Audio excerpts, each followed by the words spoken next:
I thought I'd open the new year with a comic book review, and what better book to review than Doug Ernst's Soulfinder, Black Tide. It's the sequel to his first book, Demon's Match, which I thought was the best crowdfunded book I'd read at the time. Before I get into any of this, full disclosure, Doug showed me pages of the book as artist Matt Weldon handed them in, and I think I had a little influence on the final product, specifically the black and white pages being included because Matt's art is just insane, and the gold foiled around the pages. I just thought it would be fair to let people know that. The book itself is awesome. It's a hardcover with a ribbon bookmark, and it feels prestige. I got the Dave Dorman cover, and the anglerfish on the cover glows in the dark. I didn't know that, so when I turned off my lights to go to sleep, I was wondering why I saw something glowing on my desk. I thought I left something on, and it was reflecting off the book, but it turned out it was the book itself. The trade dressing is awesome, and I hope Doug releases the first book in the same format, if he hasn't already, just for everything to match. The colors were done by Brett Smith, and as always, they're awesome. He's using color to help tell the story, which I think people overlook when thinking about color in comics. Color can help set the mood, play on emotions, and act as a guide, and Brett seems to have a great sense of that. As for the art, Matt Weldon just murders every single page. It's as perfect as you can get, which is why I told Doug to show the black and white pages. It's nothing against Brett's colors, it's just that Matt's art is so phenomenal. I mean, look at this. Absolutely gorgeous. And the crazy part is that most of that detail came during the rough stage. As Doug showed me pages, I was surprised by how loose the art was, like Matt had just jotted it down, but still had all this detail to it, enough that you could get away with just using the rough art in the comic. It's that good at that stage, and then he busts out with stuff like this, and it's like, can it get any better? Yes. Yes, it can. There are so many great pages of art, and thankfully Doug included all the ink pages fully lettered in the book, so you can read it both ways and see all the little nuances Matt added in. They also included some Bible sketches at the end of the book, and those are the level of detail that Matt put into the rough pages. If you got the book, that's how good the roughs were.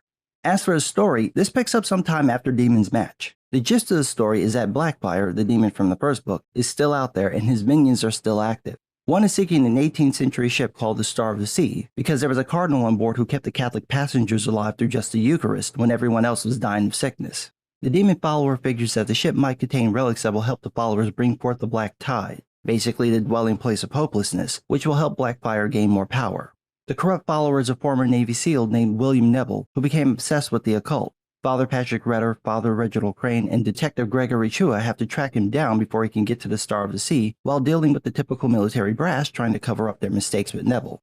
This continues the theme of mixing religious and military elements found in the first book, and it still works. Both Redder and Crane are vets, so it makes sense to play on that, and the Soulfinders themselves are similar to a military unit. The interplay between these two groups is an interesting concept to explore because both sides aren't necessarily going to be that forthcoming with all their intel, and that immediately sets up conflict, as is the idea of authority and who is ultimately in control, and the interweaving of demon possession and the types of people demons might try to corrupt. Unfortunately, there are some parts in the story where I just got lost. Black Tide opens with Detective Chua talking to someone. There's an explosion, and when he gets there, Chua finds a Navy SEAL. The SEAL coughs up black fluid and then turns to smoke as Chua tries to help him, leaving only his devotional scapular for Black Tide. The scene itself is fine, but it moves so fast from one beat to the next that it feels like there are panels or captions missing. The first panel is of Chua talking to someone, and the text is essentially about him being a cop. And then it goes to the explosion and the SEAL on the next page, but there's no setup telling us why Chua is talking to this person or who that person is. Then it goes to Redder's nightmare/premonition, and that works beautifully to get the reader back into the world. When Chua shows up, we then get the explanation of what he was doing in the intro. There had been an attack on the Steepleton Historical Society, and someone stole a journal that was from the Star of the Sea, and Chua was investigating this. This is an odd place to put that reveal. It makes more sense to just tell the reader in the captions on the first page what Chua was doing, or have it in his dialogue and keep the original captions. It wouldn't fix this scene though, which abruptly ends with 2 red dots on Redder and Chua's foreheads and someone off panel demanding the scapular. I was completely lost because there was no context for what happened. Who's pointing guns at Redder and Chua? How did they get there? Are they in Redder's home? How? How did they get in without either of these two people noticing? Doesn't make any sense. The pair get taken to a military base and then dressed down by this guy named Cameron who pulls a typical military douchebag routine. There's a Fourth Amendment joke in the scene that doesn't work because it's not clear what it's referring to, but the scene itself does do a good job of setting up that Cameron is underhanded, like when he admits to spying on Redder. Cameron brings in Father Crane, who calls him out for keeping Crane in the dark, and Crane demands that Cameron tell Redder the truth, so he does, begrudgingly. You can actually feel how little he wants to do it. The situation is that William Neville was the captain of the Sea Viper, a nuclear sub, and became obsessed with the occult and got turned by Blackfire, along with his crew, giving Blackfire control over this nuclear sub. The government was able to get the sub back, but Neville escaped, and he's been missing for decades.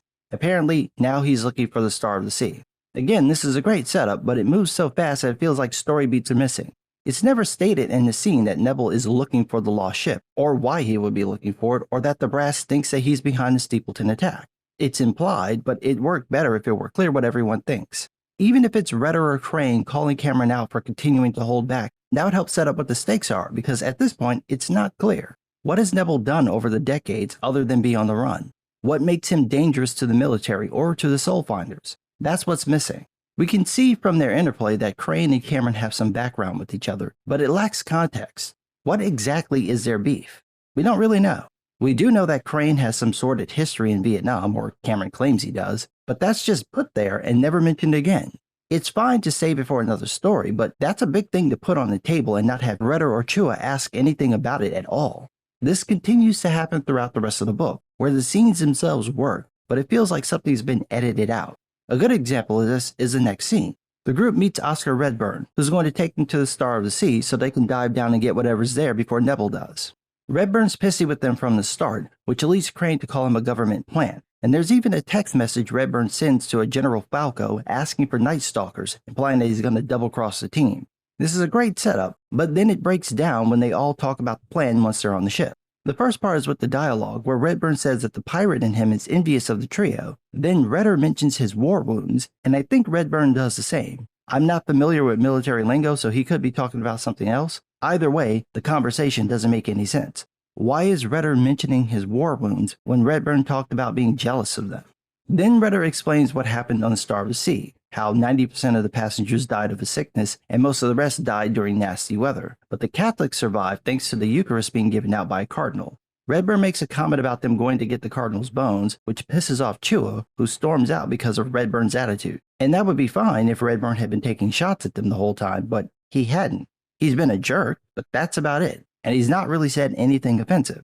Chua makes a comment in Tagalog, and strangely enough, Redburn replies in the same language.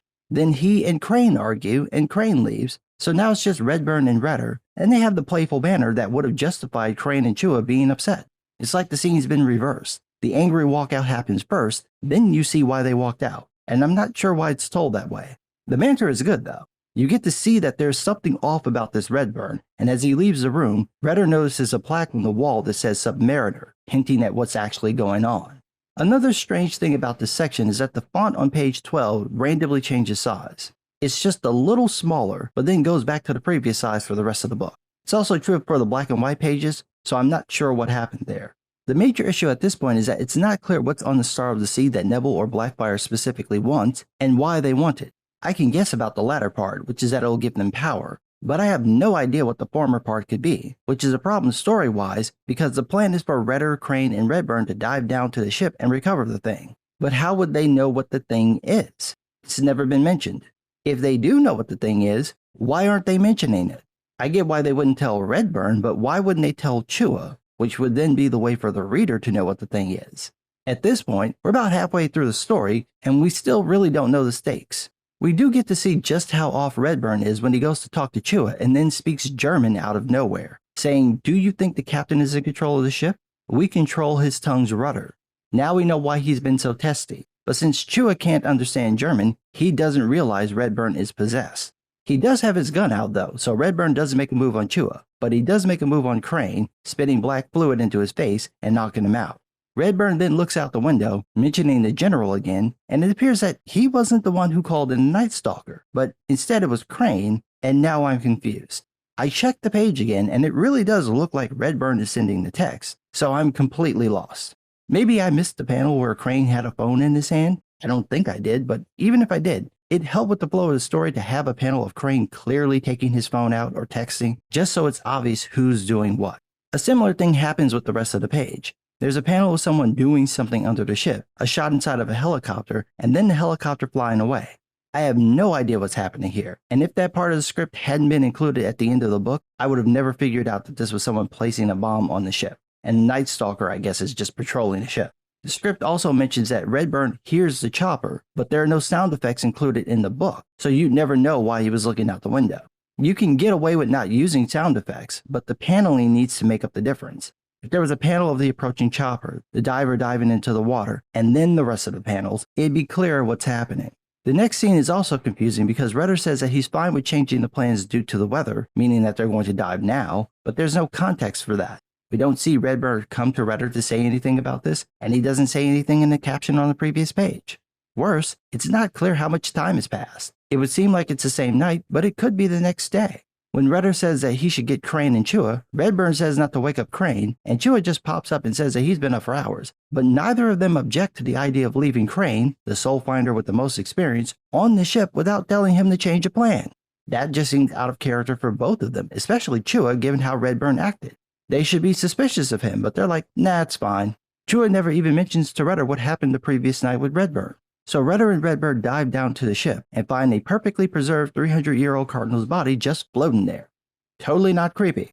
When Redder goes to get the Eucharist tin, which is apparently the relic they were looking for, Redburn stabs him with the needle, injecting him with the black fluid, and then swims away. Meanwhile, on the ship, there's an explosion, so Chua goes to check on Crane and sees he's been knocked out.